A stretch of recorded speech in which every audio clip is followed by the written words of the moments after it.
Doctor గారు, నేను లావుగా పొడుగ్గా ఉంటాను, కానీ నా అంగం చాలా చిన్నదిగా ఉంటుంది. అంగాన్ని చూసుకుని ఎంతో దిగులు చెందుతున్నాను. నా అంగం పరిమాణం పెరిగేదెలాగో చెప్పండి అంటున్నారు. అంగ పరిమాణం ఒడ్డు పురుగేటు ఉండదండి. లావుగా పొడుగ్గా ఉన్న అంగం చెరగగా అన్నారు. ఉండొచ్చు. పొడుగ్గానే పుట్టిగానే ఉండదు. పొట్టారుగా అంగం చాలా పెద్దదిగా ఉంటుంది కొందరికి. అంచేత అంగ పరిమాణం సాధారణంగా ఎంతలా ఉంటుంది అంటే 2 ఇంచెస్ నుంచి 4 రేంజ్. ఈ రేంజ్ ఉంటుంది. 80% పీపుల్కి 2 ఇంచెస్ నుంచి 4 ఇంచెస్ ఉంటుంది. 2 to 4 ఇంచెస్ 80% పీపుల్.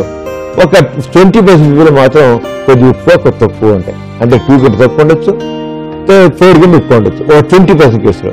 అంచేత వాళ్ళ హైట్ బట్టి, వాళ్ళ వెయిట్ బట్టి, వాళ్ళ ఒడ్డు పొడి బట్టి, దాన్ని బట్టి ఎట్టి పరిస్థితుల్లోనూ అంగ పరిమాణం లేదు. అంచేత శుభ్రంగా మారు ఉండొచ్చు. దీని మీద ఆలోచన అవసరం. అంగసంలో ఉండాలి లేదంటే ముఖ్యం, కానీ సైజు ముఖ్యం కాదు. చెప్తున్నాను, అంగ పరిమాణం ఎంత ఉన్నది ముఖ్యం కాదు. సెక్స్ కొరకు ఉండాలి, అంగం గట్టిపడ్డ ఉండాలి, అసలు చేస్తుంటే చాలు. ఈ ఫిట్ ఫర్ మ్యారీడ్ లైఫ్. అంగం సంపిస్తే అంత బాగుండలేకే. ఎవరు చెప్పాలి, 6 పని లేదు, ఎవరు గుర్తింది ఓకే.